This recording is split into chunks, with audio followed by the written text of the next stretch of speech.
જોઈએ ને, આંદોલન ત્યારે થવું જોઈએ જ્યારે લીક થયું. હવે એ લીક થયું તો એ પછી પેપર પરીક્ષા રદ થઈ, પછી સરકારે નવેસરથી પેપર કાઢ્યા, પેપર એટલે પરીક્ષા લેવામાં આવી. એ જ 23 લાખ લોકોએ પછી પરીક્ષા આપી, એમાં કોઈ ધાંધલી થઈ નહીં, પરિણામે આવી ગયું. પરિણામમાં પાછા પાસ થયા હોય, આગળ ભણવું તો એ ધંધે ચડવું, ધંધે ચડી ગયા, બધું જ પૂરું થઈ ગયું હતું. ત્યાં સુધી આ લીક, પેપર લીક મુદ્દે ક્યાંય આખા દેશમાં ચહલ પહલ નહોતી.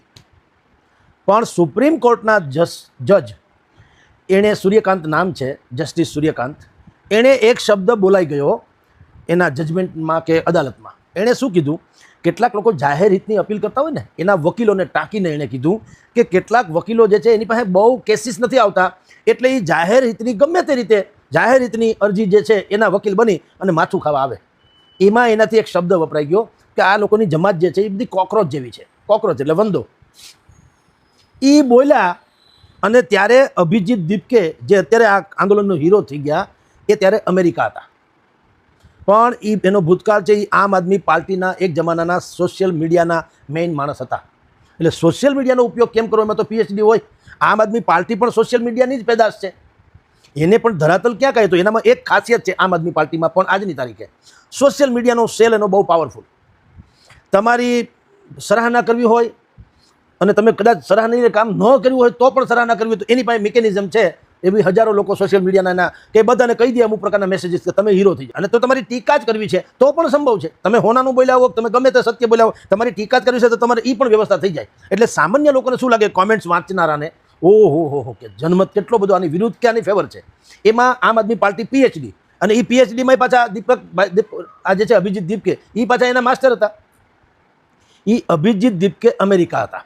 એણે આ કોકરોચ શબ્દ ઉપાડી લીધો, જે જસ્ટિસ સૂર્યકાંત દ્વારા બોલવામાં આવ્યો હતો વકીલો માટે, કે કેટલાક બેરોજગારો, શબ્દ એવો વાપરતા, કેટલાક બેરોજગારો એટલે વકીલ. આમાં એવું છે, પછી બધાએ કીધું કે બેરોજગારો માટે શબ્દ વાપરવામાં આવ્યું હતું. તમારી જાણ ખાતર જે ક્ષેત્રમાં જે હોય એને સંબોધીને વાત કરે ને. આપણે ત્યાં પત્રકારો હોય તો આપણે કહીએ ને કેટલાક યલો જર્નલિઝમ કરે, એટલે પત્રકારોની જ વાત થતી હોય. પછી કઈ એમાં કઈ પોલિટિશિયન્સની વાત ન થતી, પોલીસની વાત ન થતી હોય. એણે વકીલ ઉપર કીધું કેટલાક બેરોજગારો જે છે એ કોકરોચ જેવા હોય છે. અને અભિજીત દીપકે અમેરિકા હતા તો એણે આ વાત ઉપાડી લીધી. એણે કીધું કે આપણા દેશના બેરોજગારોને જો આ સરકાર પાછી, નહીં તો કીધું ચીફ જસ્ટિસે, સૂર્યકાંતે કીધું, સરકારે ક્યાં કીધું, તો જસ્ટિસે કીધું. તો જસ્ટિસની સામે આંદોલન હોવું જોઈએ. આંદોલન સંસદમાં થયું. તમે જુઓ, બધું ખેલ જોવા જોઈએ. જે બોલ્યા એને સજા હોય કે નહીં. હું ગાળ બોલું તો મને સજા હોય, મારે ક્ષમા માગવી પડે કે નહીં. કીધું કે આ સરકાર બેરોજગારોને કોકરોચ માને છે. પણ સરકાર ક્યાં, એ તો ચીફ જસ્ટિસથી સ્લીપ ઓફ ટંગ. એણે કીધું કોકના માટે, તમે ઓઢી લીધું, બંધ બેસતી પાઘડી આપણે કહીએ ને એમ. પણ ખેર, એ કોકરોચ શબ્દ ઉપાડી લીધો. અને કારણ કે અભિજીત દીપકે કે આમાં એક્સપર્ટ્સ છે, ડિઝાઇન વર્કમાં પણ પ્લેટ બનાવીને ફોરવર્ડ કરવામાં, સોશિયલ મીડિયામાં છવાઈ જવામાં, એટલે એણે એવું બધું આખું વર્કઆઉટ કર્યું કે થોડીક જ દિવસોમાં cockroach Janata party online super duper hit થઈ ગઈ.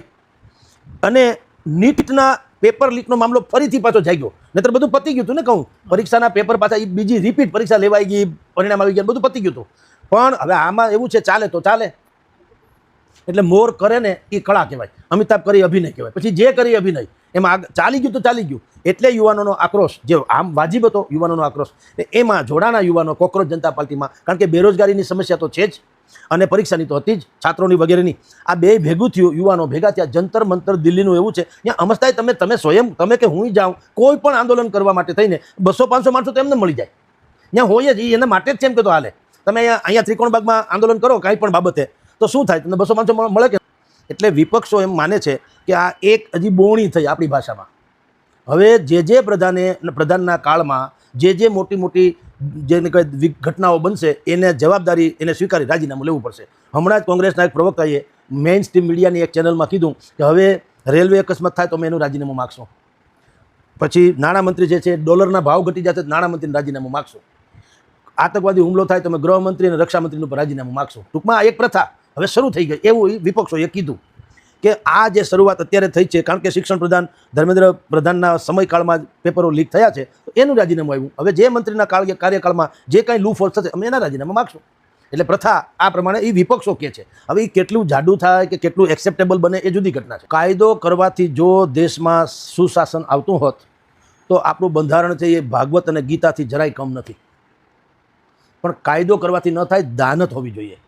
ડૉક્ટર બાબા સાહેબ આંબેડકરે બંધારણના જ્યારે પ્રસ્તાવના રજૂ કરી સંસદમાં, જ્યારે બજેટ આપણું આ બંધારણ પેશ કર્યું ત્યારે કીધું કે આમાં અનેક પ્રકારની કદાચ ખામી હશે, અમે રહેવા નથી દીધી આખું સમિતિએ, પણ બે ઘડી માની લો કે આમાં તો પણ કંઈક ત્રુટીઓ રહી ગઈ હોય, તેમ છતાં જો એનો અમલ કરતા બેસ્ટ હશે, દાનતખોર નહીં દાનતવાળા બેસ્ટ હશે, તો આપણે વિશ્વનું સૌથી શ્રેષ્ઠ બંધારણ ઘડ્યાનું ગૌરવ લઈ શકશું.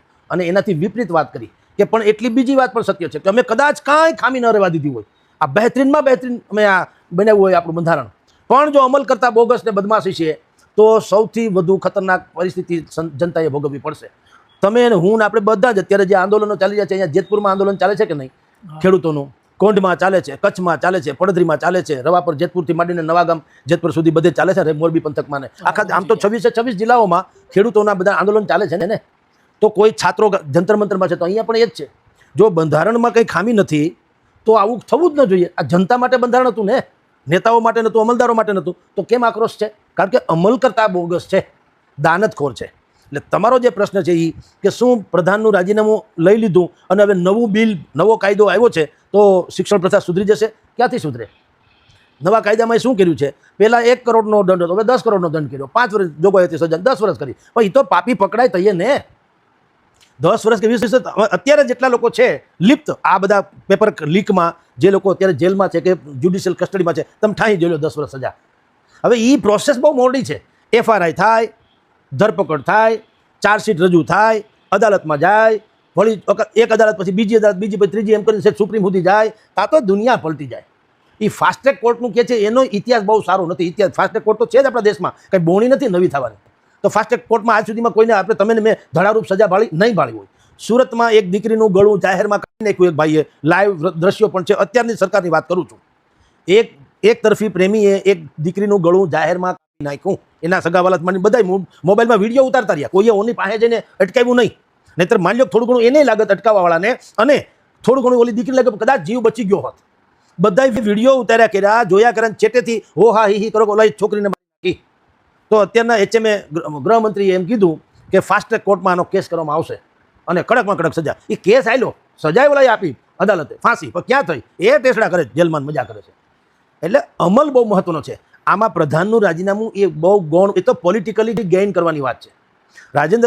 ધર્મેન્દ્ર પ્રધાનનું રાજીનામું છે એ વિપક્ષોના આ હવાનો ગુબ્બારો હતો એને ફોડી નાખવાની એક ઘટના છે. ધર્મેન્દ્ર પ્રધાને ક્યાં શિક્ષા નીતિ ઘડી છે?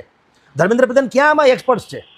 આ કંઈ કેકા શાસ્ત્રી કે કનૈયાલાલ મુનશી કે ડૉક્ટર સર્વપલ્લી રાધાકૃષ્ણન જેવા ક્યાં છે? આ તો આપણી જેમ છે હવે બધું ટૂંકમાં. સ્વાગત છે તમારું જાગૃત નાગરિક ગુજરાત રાજકારણમાં. જય હિન્દ મિત્રો. વરિષ્ઠ પત્રકાર જગદીશ મહેતાએ એવો દાવો કર્યો છે કે જંતર મંતરની સમગ્ર ઘટના પાછળ આમ આદમી પાર્ટી અને અભિજીત દિપકેનો હાથ છે. આ ઉપરાંત જગદીશ મહેતાએ એ પણ કહ્યું છે કે આમ આદમી પાર્ટીનો સોશિયલ સેલ ખૂબ જ મજબૂત છે. જગદીશ મહેતાની વાત પર તમારું શું માનવું છે? તમારો મંતવ્ય શું છે? કોમેન્ટમાં જરૂરથી જણાવજો. આવી જ અપડેટ્સ માટે અમારી ચેનલ જાગૃત નાગરિક ગુજરાત રાજકારણને ફોલો કરવાનું ભૂલતા નહીં. જય હિન્દ મિત્રો.